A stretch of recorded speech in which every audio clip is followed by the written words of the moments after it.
Men must be free to do what they believe. It is not our right to punish one for thinking what they do, no matter how much we disagree. Altaïr Ibn-La'Ahad, 1191.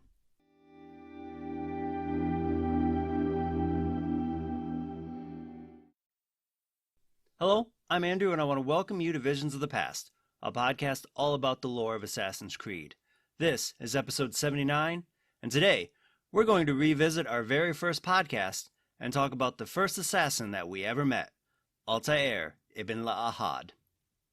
Altaïr has been in a number of games, including the game that started the series Assassin's Creed, but also he starred in the PSP game Assassin's Creed Bloodlines, the Nintendo DS game Assassin's Creed Altair's Chronicles. He had a cameo in Assassin's Creed 2, and a small part in Assassin's Creed Revelations. In the books, he was in Assassin's Creed The Secret Crusade by Oliver Bowden, and he had a storyline in the Assassin's Creed Reflections comic.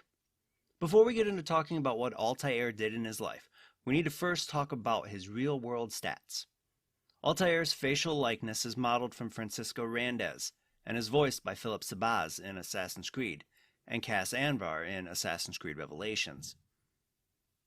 The change, of course, is explained in-universe with Altaïr's voice coming from the Animus 1.28 in Assassin's Creed, and the memory seals that was viewed through the Animus 2.03 in Assassin's Creed Revelations.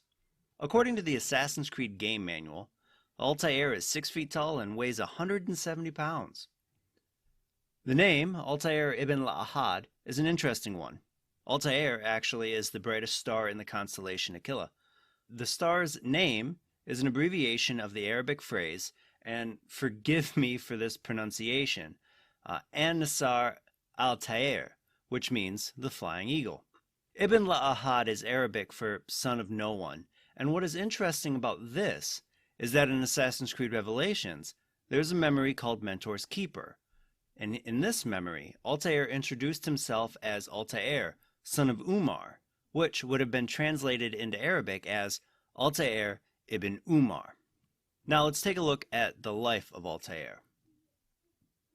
Born on January 11th, 1165 to Maud and Umar ibn La'Ahad in Masyaf, Maud ended up dying in childbirth, but Umar would survive until the first siege of Masyaf in August 1176.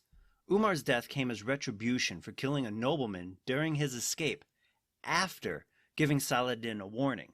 Saladin would find that Ahmed Sofan, an assassin spy within his camp, and publicly threatened Ahmed, and Umar ended up taking responsibility for killing the nobleman, which resulted in his death. By the end of August, Ahmed would feel so much guilt for the death of Umar that he ended up infiltrating Altaïr's personal quarters, apologizing to him for his weakness, and then he committed suicide with a dagger. Altaïr immediately ran to Al-Mualim and told him what had happened. He ended up instructing Altaïr to tell no one, especially Ahmed's son Abbas, to spare him the shame of his father's death. Altaïr and Abbas then started training together as assassins under Al-Mualim, with combat under Master Labib. After noticing Abbas's continued grief over the loss of his father, Altaïr ended up telling him the truth in an attempt to console him. But Abbas, he later showed his hatred and disdain for Altaïr after a sparring session by trying to kill him. He believed Altaïr said this just to shame him, and both ended up spending a month in confinement, though Al-Mualim did end up feeling that Abbas's offense was greater and forced him to train for another year before allowing him to reach the rank of assassin.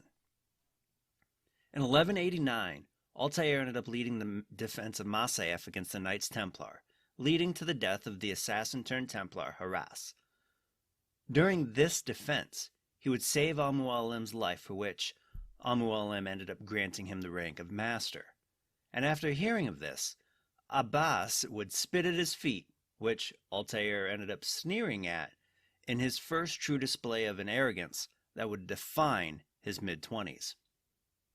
In 1190, Altaïr ended up discovering that the citadel of Aleppo, historically the citadel of Aleppo, was under attack by the Templar Lord Basilisk. This ended up leading him to conduct a search for an artifact known as the Chalice. This search ended up leading him through the cities of Damascus, Jerusalem, Tyre, and Acre. Eventually, Altaïr found out that the Chalice was actually a woman by the name of Ada. His hunt for her resulted in the deaths of multiple Templars, including the Basilisk and the Keeper of the Assassins, Harash, who was a secret Templar spy. After the death of Basilisk, it would take months for Altaïr to find Ada, but she was already dead. Heartbroken, he would hunt down all responsible for her death, though it would not bring Altaïr solace. Once he returned to the Assassins, he started to feel bitter toward the Creed, stemming from his failure to lead a normal life with Ada. His bitterness really showed itself in either June or July of 1191, when Altaïr was sent to retrieve the Templars' treasure from Solomon's temple. His failure here to follow the Creed led to being thrown from the room by Robert de Sab, and when giving his report to Al-Mu'allim, one of his companions, Malik al-Sayef, entered the room and informed them that Altaïr's failure to abide by the Creed resulted in the death of Malik's brother Kadar, but Malik was able to complete the mission, though Robert's Templar force followed him to Masyaf. This led directly into the defense of Masyaf, during which Altaïr showed no fear by performing a leap of faith from the guard tower into a pile of hay. The goal here was to have the Crusader army think that the three just jumped to their death, though one of the three who did jump broke his leg. Altaïr went on to spring a trap from another tower, crushing most of the vanguard under a large pile of logs. Directly following this battle, Altaïr was forced to sleep the sleep of the dead after he was publicly shown his failure with the tenets of the Creed. After which he woke from this, and he would be demoted to novice and sent on his task to hunt the Nine. The hunt for the Nine took place from July to September 1191. During this time, Altaïr learned more of the Knights Templar and their treasure, the quote-unquote Apple of Eden. He also assassinated notable Templars Tamir, Garnier de Naplouse, Talal, Abu Nukud, William of Montferrat, Majd ad-Din, Sibrand, and Jubayr al-Hakim. During this time, Altaïr's personality also changed to one that cared more for the order than for himself, and was humble when talking about his abilities. The hunt for the Nine ended on September 7th, 1191, at the Battle of Arsuf, after Altaïr chased the Grand Master of the Templar Order, Robert de Sab, from Jerusalem to the battleground of Arsuf, where King Richard and his crusaders ended up routing Salah ad-Din and his forces. After an argument between Altaïr and Robert about which of the two was King Richard's enemy, the king said that he would leave it to God to decide and ordered a trial by combat. Altaïr defeated Robert in combat, but after the duel, Robert ended up telling Altaïr that Al-Mu'allim was secretly a Templar, and that now that the Nine were dead, Altaïr would be his next target. Immediately after this revelation, Altaïr rode for Masyaf, where he would find that Al-Mu'allim had used the Apple of Eden to control the minds of the assassins in the city. With help of reinforcements led by Malik, Altaïr took control of the city in mostly non-lethal fashion. Once he made it to Al-Mu'allim, they ended up having a duel, and this was where Al-Mu'allim would attempt to use the apple to control and confuse Altaïr. Altaïr was able to see through the tricks, and he ended up beating Al-Mu'allim. But after killing Al-Mu'allim, Altaïr went against assassin tradition and burnt his body, to make sure that his death was not a trick caused by the apple. Immediately following the burning of Al-Mu'allim's body, Abbas would steal the apple, thinking that Altaïr led a coup against Al-Mu'allim, and taking the apple to a nearby tower, Abbas was unable to control it, leading Altaïr to need to climb the tower and to take back the apple, while Abbas begged for forgiveness. Altaïr stayed true to the Creed during this time, and After convincing everyone of Al-Mualim's betrayal, he was named the new mentor, or the leader, of the Levantine assassins. Shortly after his rise to mentor, Altaïr started writing his codex. During this time, he would redesign the hidden blade to not require the removal of the ring finger, and allow it to disperse poison, believing that these things would help the assassins better protect the people than ever before. In October of 1191, Altaïr found out that the Templars were now under the lead of Armand Bouchard, and that they had fled to Cyprus. Over the next 2 years, he hunted Bouchard alongside Maria Thorpe, Robert de Sab's disgraced squire, eventually leading to the death of Bouchard himself. After the mission to Cyprus, Altaïr fell in love with Maria Thorpe, and he ended up marrying her in 1195 in Limassol, and later that year, she gave birth to their son Darim, and 2 years later, in 1197, a second son they named Seth, both of which were born in Masyaf. After the birth of his sons, Altaïr promoted the assassin order by traveling throughout the Middle East, and while most of his trip was a success, there was one issue in 1204 when he went to the city of Constantinople. Here, he found that the city was besieged by crusaders, and returned to Masyaf in utter disappointment. After this, though, he returned to using the apple in what he called short doses with a focused mind.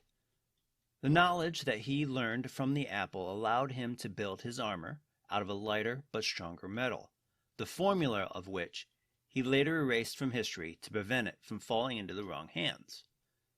Then he used this knowledge to redesign the hidden blade again, this time so it could fire small projectiles.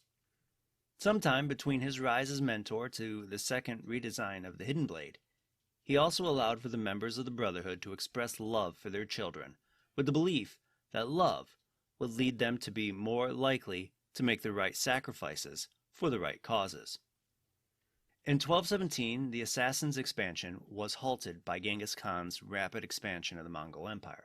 Altaïr believed that the Mongol expansion was because of an artifact like his Apple of Eden. This belief led Altaïr to lead Maria and Darim on a mission to assassinate the Khan. On their departure, Altaïr left Seth to take care of his wife and 2 daughters, and he ended up leaving the Brotherhood to Malik as a temporary mentor. On August 18, 1227, they found the city of Xingping under siege by the Mongols. Darim set up at a vantage point and watched over Altaïr's approach and escape route. Altaïr failed in his assassination of Genghis Khan and was injured by a guard. Quilain Gal, who had joined them before reaching Xingping, helped Altaïr back to Darim, and Quilain and Darim ended up completing Altaïr's mission. In 1228, Altaïr and his family returned to Masyaf to find that Malik was thrown into prison with the Assassins Brotherhood, now being led by a council that had Abbas as its head. Told that Seth had taken his family to Alamut, but not trusting the situation, Darim traveled to Alamut in search of Seth. The day after their return, Altaïr and Maria found out that Seth was actually dead, and that it was Malik who performed the act. Altaïr demanded that the Brotherhood be returned to him based on the status of the Brotherhood. Abbas, though, he denied this demand, while being backed by a weak-minded council. Altaïr and Maria returned to their residence and mourned their son. Altaïr, though, broke Malik out of the dungeons, finding him malnourished and unkempt. Malik informed Altaïr and Maria that Seth had been murdered 2 years prior in 1226, and that it was on Abbas's order, and that he was framed for it. On September 12, 1228, Altaïr and Maria confronted Abbas about the information they got from Malik. Swami, a follower of Abbas's, gave Abbas a burlap sack that Abbas ended up giving to Altaïr, showing that it contained Malik's head. After a heated exchange, Abbas demanded that the apple was given to him for information on Seth's death. Altaïr agreed, and as Swami went to retrieve it, told Altaïr that just before he killed Seth, Swami told him that Altaïr had ordered his execution. Infuriated with this information, Altaïr used the apple to force Swami to injure himself, and when Maria tried to intervene, Swami ended up killing her, causing Altaïr to use his hidden blade to kill Swami. Altaïr then fled Masyaf with Darim, who had just returned from Alamut. For the next several years, Altaïr spent his time grieving the loss of his wife Maria and studying the apple. In his grief, he forced away Sef's wife and children, who would end up settling in Alexandria, Egypt. And when Darim could no longer handle the state of Altaïr's depression and his obsession with the apple, he spent his time headed to France and England, warning them of the emerging Mongol threats. While studying the apple, Altaïr designed new tactics and medicine and discovered that Alamut was built on the remnants of an old Isu temple. At this temple, he found the memory seals that he imprinted his most significant genetic memories to. And in 1247, Altaïr would finally leave Alamut and head back to Masyaf, saving a merchant on the way. This merchant took Altaïr to his home, where the merchant's wife and daughter tended to Altaïr's wounds that he had gained by saving the merchant. After healing, the merchant told Altaïr the state of the assassins, who no longer protected the village, but heavily taxed and abused the people. After hearing about this, Altaïr set an example by living the true ways of the Brotherhood, moderating arguments, presenting new designs to tradesmen, and treating the sick. Eventually, he traveled across the village and noticed that he was being followed, and once secluded, found out that it was Malik's son Tazim al-Sayef. After Altaïr told Tazim about his plan to return the assassins to former glory, Tazim rallied other assassins that remained loyal to the old ways. These men worked their way to the castle without killing anyone, per Altaïr's orders. The castle was opened by surrendering assassins, and Altaïr would come face to face with Abbas, who ordered his men to attack. But Altaïr, he killed Abbas with a hidden gun, and the display of this caused Abbas's men to surrender. After the death of Abbas and regaining the title of mentor, Altaïr would start construction on a library under Masyaf. Here, he eventually stored thousands of books that contained the knowledge he gained from the apple, and he used the memory seals he found in Alamut as the keys to the library. In the early months of 1257, Altaïr documented his life to Niccolo Polo before sending his codex and the library keys out of Masyaf with Niccolo and Maffeo Polo. At the same time, Altaïr began to disperse the assassins to build guilds in new countries, saying that the city must be empty when the Mongols arrived. On August 12, 1257, after helping the Polos leave Masyaf during the Mongol siege, Altaïr headed to the library with Darim. It would be here that Altaïr told Darim that the library was meant to hide the apple. As Darim left, Altaïr took the Apple of Eden deep within the library and placed it in a safe, locking it away with a sixth memory seal. After doing this, Altaïr took a seat in the middle of the library and silently passed away at the age of 92. Altaïr's place within history is undeniable. He rebuilt the order more than once, modified the hidden blade more than once, and even developed new assassination techniques. But he would not have been able to rebuild without first learning the true meaning of the creed, its tenets, and even its ironies. Even in the twilight of his years, he wanted to make sure that the assassins could survive throughout the ages. There is one thing I do want to bring up mentioning the twilight of his years. Altaïr lived to the age of 92, and in the beginnings of the 13th century, it's not recorded to happen to anyone. So when you look at his life and you see how much time he spent with the apple, you can't deny, at least I can't deny, that this extension of life is because of his time with the apple. While I can't deny his place within the lore, I always have had an issue as playing as Altaïr. The biggest problem of which is that he couldn't swim, and I understand the storyline that it was because of limitations of the animus, but it always seemed to make things much more difficult than they needed to be. The same goes for the speed in which he climbed. And the speed was so slow that it made climbing to escape a battle almost impossible, as you would constantly be getting hit by rocks or by arrows. But what do you think about Altaïr? Let me know on Twitter at visions_AC. And thank you for joining me today. Be sure to tune in every Tuesday for new episodes. If you love stories about Assassin's Creed lore, please follow this podcast on Apple Podcasts, Spotify, or your favorite podcasting platform. And tell your friends about this podcast. If you have any questions about Assassin's Creed or topics you'd like me to cover, please feel free to hit me up on Twitter and Instagram at visions_AC. And you can find those links in the show notes below. Until next time, my assassin friends, make sure to follow the creed. And to those Templars listening, may the Father of Understanding guide you.